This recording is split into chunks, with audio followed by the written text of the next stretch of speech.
Assalamualaikum, salam sejahtera dan salam Ramadan. Anda sedang menonton Agenda Awani. Hari ini Agenda Awani ingin melihat ke dalam diri sendiri, iaitu melihat pada dunia televisyen dan kandungan kreatif. Dan oleh itu, sekali-sekala disebabkan Astro dia ada ramai kenalan dan juga jaringan yang besar. Saya ingin berbicara dalam bahasa Inggeris malam ni because I would like to welcome Derek Chan. Thank you so much for making time. You the main man for Asia Pacific for Scripps Networks Interactive. You might have seen the Travel Channel, the Food Network, AFC, for example. I was just telling my family that, after looking at one show last night, because it's Ramadan, and they keep looking and wanting to have new food, so there's a Facebook link that they can go and download and stuff like that. But I guess it's a niche content, it's lifestyle, but I want to broaden the discussion a bit, because you have a whole slew of knowledge that you have garnered over the years. So I would like to tap your brain tonight to look into the creative content side of matters. And it's a no-brainer. Pay TV still is a very, very good growing industry in Asia Pacific especially. If I look at the figures, multi-channel television across Asia Pacific, about 468 million homes. 58% of the global multi-channel television viewing, of which 86% of the affluent section of the community. So it's the hotbed for growth. However, if we were to look at it, it's also a changing landscape, because while it's growing, technological boundaries are being blurred. There's over the top, there's convergence and stuff. So I guess what I'm trying to get at is, when you look at the whole crystal ball of Asia Pacific and creative content industry and lifestyle niche content, what do you see today and for tomorrow onwards? Because at the same time, the Asian community is very different from North America and Europe.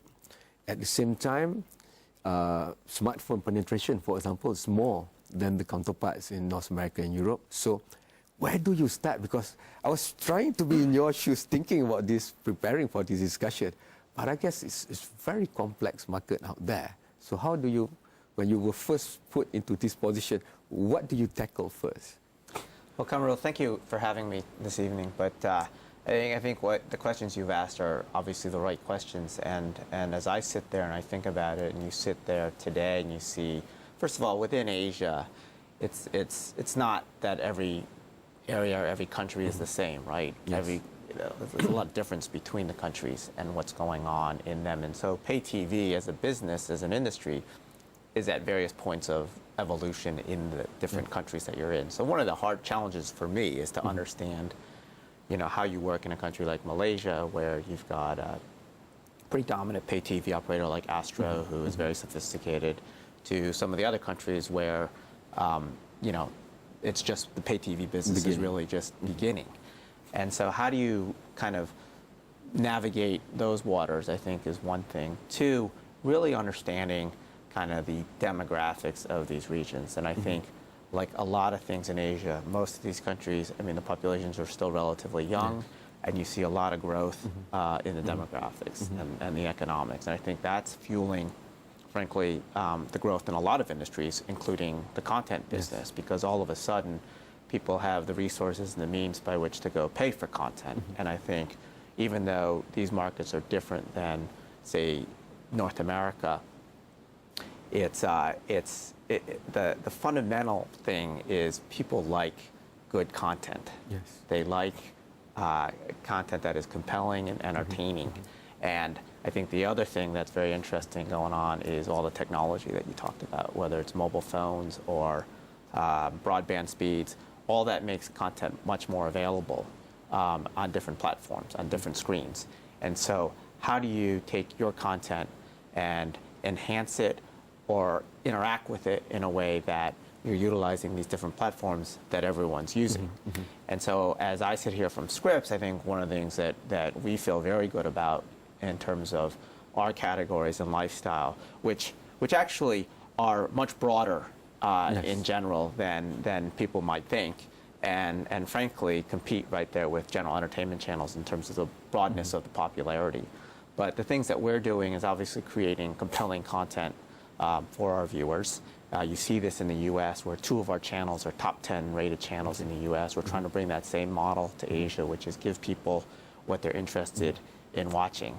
I think that the other thing that you see us doing is trying to, take advantage of technology. Okay. And so you see people like Astro with products like Astro on the go. So we try to support those products and within the existing infrastructure. The other thing that you see us doing is using that technology. So currently, right now, we have we're trying to find the next great guest hosts for, cool. not guest hosts, actual hosts for Food Network and the Asian Food Channel. And we've got an online kind of web-based sort of process by which you get to go online and put your video up about how good you are. And we're seeing lots of great entrants, a lot from Malaysia, but this is across Asia. And so you have people actually interacting with our channels, and we're providing them a unique experience ultimately to potentially be a host on one of our networks. So if you get tired of your job at some point, you can come. I suck at cooking, but I do know people. I know one lady is especially interesting. Tell them to go to our website. Yeah, she's from Penang and she cooks tremendous food. But lifestyle, I would like to go to the technology part a bit more, but before we bore our audience, I want to tweak them a bit on the lifestyle side, because more and more the sophisticated consumers of content in Asia, they want it our way, our flavor, as in Asian flavor, but they don't want to pay like what our counterparts in North America and Europe were. Because if you look at the price of an iPhone, that might cost somebody nearly half to 3/4 of the pay or more for the average middle class in Asia. But we are really consumers of the content. We would make that sacrifice to own that hardware because we want that playability of what it can give us through the content. So yes, you have mentioned interactivity and maybe put the face of the new anchors or anybody that can go on. But how would it be integral into the DNA of the creation of content for script, for example, going forward for Asia? Because at the same time, it's very diverse and plural. But we would like to see the Game of Thrones at the same time the audience is North America, for example. I mean, it's a no-brainer for things like that, for series like that. But then again, series like that are also most susceptible to piracy, for example. But I haven't seen anywhere in Asia people pirating. I mean, food channel things or stuff. But you might alert us to it. But how do you cater to plurality of wants and needs of the Asian community, at the same time having that balance of a linear thing that all of them would want? Because you do need economics of scale, for example, and cost is a big factor. I'm going to give you a bit of breather. I always ask long questions, so because it's simple, I can rest a bit more. We go for the first. Complicated for me to remember. We go for a first break. I'll repeat the question to you, but basically, in Asia, we want everything, but we want it cheap. So how do you put that to the business model that Script Network would like to be pushing in Asia? That we will answer after this short break.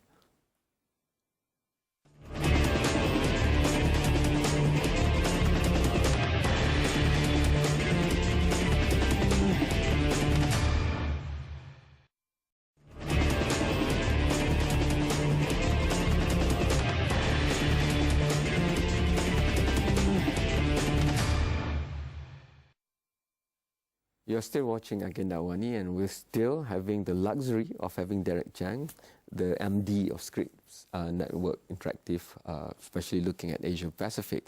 So he's going to influence what we're going to watch on TV. So that's why I'm asking, for Asia, what's the strategy? Because we want more, we want it cheaper, and we want nearly everything. I want to know about Thai food, for example, but I still want to know about Malaysian food too. But as a content producer myself, that's going to give a challenge to how you balance the need of the niche and also going mass.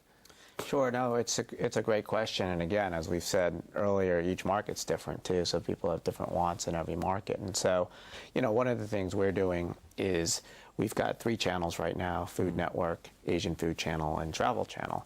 And between Food Network and Asian Food Channel, I think what you see is Asian Food Channel being much more Asian-oriented, focused on the Asian culinary experience. I think Food Network is much broader in terms of you see much more of the international programming, a lot of our programming certainly from the U.S., and a lot of the big entertainment-style shows that we're known for in the U.S. So they're very two distinct brands there. And then what we're then trying to do, so we give people kind of choice, and then what we're trying to do is create programming that is more local in nature, that we lay on top of what we have in terms of our vast library. There's a lot of the programs out of the U.S. that people still, I mean, people love in these markets. You know, Drivers, Diners, and Dives is probably one of the big shows on Food Network here in Malaysia, and people love it. But that being said, what we're trying to do, to your point, is we're trying to appeal also to the more local and regional tastes. And so what we've got are, you know, producing shows in certainly the different countries. For instance, we've created a show with the Department of Tourism in the Philippines, the amazing food channel Fun in the Philippines, with a Malaysian host, Shirson Lian, and a Filipino chef, Rolando Laudico, and which is kind of a competition show that showcases the food of the different regions in the Philippines and the different cultures of those regions in the Philippines. So that's one way we're tapping into kind of the local environment. I think we've got another show going now, or has been on, How to Make It here, filmed here in Malaysia with a Malaysian chef, Awani, and Awal Shani, where he's taking classes on how to learn how to start a restaurant here in Malaysia. So those are some of the local orientations of what we're doing. We've also taken, you know, formats from the U.S. and brought them to Asia. So the format called The Best Thing I Ever Ate, which we filmed here in Asia in Singapore, Thailand, Philippines, and Malaysia. And it's all about, you know, finding great restaurants or great food in these countries. And that's a format that we've taken from the U.S. and brought over here. These are all in-house productions? So? Yeah, those are all commissioned by Scripps Networks. So, but do you also, because I think cost is one of the greatest factors now in content creation. You know, the race is on to produce more cheaper. And we've seen for the first time ever, for example, the next Game of Thrones, which is said to be Marco Polo, that's being done just down south in Pinewood Studios in Iskandar, Malaysia, for example. So would you outsource, would you create the ability for, you know, Southeast Asian lifestyle content producers to go in, because maybe their range is a bit more diverse and it's a bit cheaper in terms of cost? Yeah, I think the cost issue is one thing. I think that what we're trying to do is create good content. And what we want to do is try to build the market, right? Because ultimately, if you're just trying to create something cheap, you probably end up with something cheap. And in the pay TV business, what you're trying to demonstrate to customers is the value of what they're watching, right? So we want to have people understand that you can only get this sort of stuff by subscribing to pay television. So in Malaysia, you can only get it, you know, if you take Astro, and you get this wide range of channels, including all of our channels, and you get to see this great programming. And you come back, you see it, you view that there's value because it's well produced and it's compelling content. There is a plethora of content out there in this day and age with the internet, but if you really kind of weed through it, there's still only very limited amount of good stuff because there's a limited amount of probably highly creative people. Now, what the internet has allowed us to do, though, is probably make it easier to find talented people and find talented programming. But you still, there's still got to be kind of a professionalism to it, I think, that you're bringing to the customers where they see the value of this is something I really can't get anywhere else. But you're more open to new ideas coming out from this region, for example. Oh, absolutely. You know? New ideas, you know, working with local production companies, all that sort of stuff, because, you know, we're limited in what we know, what we can do. We certainly have a team of people in Singapore, based in Singapore on the creative side, who are Asian for the most part, and certainly the guys directing what we're doing. And so they have a sense of what the sensibilities are. But just like any business, you know, until you're local, you don't really necessarily know. And so combining the two and bridging that balance of what we know versus what you know, people will know Have locally. you So had you do to that. sample some food yourself, just to get into the thick of things? I only sample a little from time to time because I'm getting older and I can't afford to do that. But I do like trying the food. But there's a lot of Asian food in America too, right? There's a lot of Asian food, of course there is, because you know, America, there's a lot of Asian people. Yes. But I think, you know, it's always good to go to the source. With the environment and stuff. Yeah, it's also cultural. It's not just food. You know. Correct. And I actually, that's a very important topic that you bring up, because, you know, having two food channels, people say, well, why do you have two food channels? And you sit there and you say, wow, when first of all, everyone in the world has to eat. Yes. But what's amazing about Asia, and I've just really learned this moving here about a year ago, is that people love food and people love to talk about food. They're very serious about it. Right? It's just such an ingrained part of their life. Yes. And so for us to have two food channels that actually talks about food, all the different facets of food, how it's prepared, how you eat it, you know, what it tastes like, all that sort of stuff where they can actually feel it and touch it. And you see this because you see people interacting with our websites, on social media, and hey, I just saw this food on, I mean, they talk about food like it's a football match. Okay. It's great, and it's such a great opportunity for us because we can present this sort of stuff to people. Cool. You know, going to dinner is not just about eating, but also meeting friends and keeping in touch and stuff like that. That's almost personifying the social media. I will ask about the balance between, you know, pay TV but you have to be on YouTube too, for example. And how do you balance that? Because the Gen Y, for example, have another different angle to how they want content. They want it now, they want it whatever type it comes from, they just want it when they want it. So that we'll discuss after this break, and we have time. Asia and Asians are traveling like nobody's business now, especially with the made in Asia low-cost flights. You know, we travel everywhere. So travel is also another big thing that you're looking at that we'll also try to include in the last segment after this.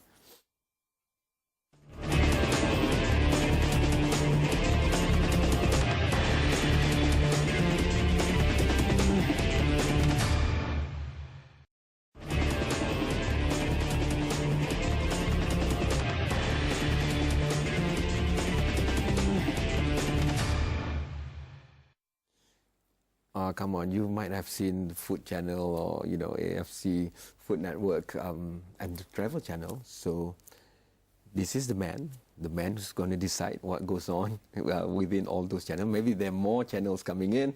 I don't know. I'm not privy to that discussion. But what I want to ask now is, how do you balance?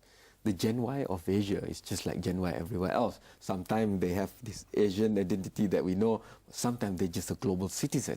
So, you know, they're so used to getting everything that they want when they call it, using their thumb or they pinch and grab, for example. So how do you work the concept of, you know, quality and premium over pay TV, then move over to be present online and on mobile, for example, and, you know that the best culture online is I want it free. I just search for it. So how do you balance that? Yeah, that's a great point because, you know, fundamentally, if you're going to produce programming in quality, professional programming, at the end of the day, it costs money to do, and you need an ecosystem that funds that. Otherwise, all you're going to have is user-generated content at the end of the day. And as I was mentioning earlier, I think there's a vastness of content out there, but how much of it is really good and you know, viewable by a considerable audience. And I think that's the sort of stuff that certainly we try to bring to the table. You know, the concept of anywhere, everywhere, I want it all and I want it for free, it is a tough one to reconcile. But I think that what you try to do is you give those folks enough, whether it's clips, whether it's shorts, whether it's interactivity with the product, like I mentioned earlier, kind of a search for celebrity or search for hosts and that sort of stuff, or being able to comment on shows. And I think it's that holistic experience that you're bringing them to them, at the core of which is the long-form programming that we're so good at and that we can deliver to them. But I think using social media and using the internet and using the devices all in a way to demonstrate to them the actual value of the core product. And it's definitely a holistic experience, and it's not one versus the other. You can get it all. Yes, there's a price to it, but that whole package is worth something. It's valuable. It might be existing in a different or with a different phase. For example, it might tell me where to find good food when I'm traveling across Southeast Asia or Asia, for example. So that's why I'm going to next with the travel channel, for example, because I think people just go to online and book hotels and flights nowadays because it's cheaper. It gives you more information. You want reviews, for example, from a lot of people. You can even email the people, put reviews because you want the credibility. So it's getting more sophisticated in that sense. But how do you see the travel channel in this sense? Because I think Asians are among the most traveling in the whole wide world. Yeah, I think that's right. I mean, I think I've seen it out here. You've got discount airlines, you know, galore, you know, packages, all that sort of stuff. And as people's income levels rise, they do have the opportunity to travel, which is a great thing. And it's great for us because, you know, we sit right in that particular demo. Yeah.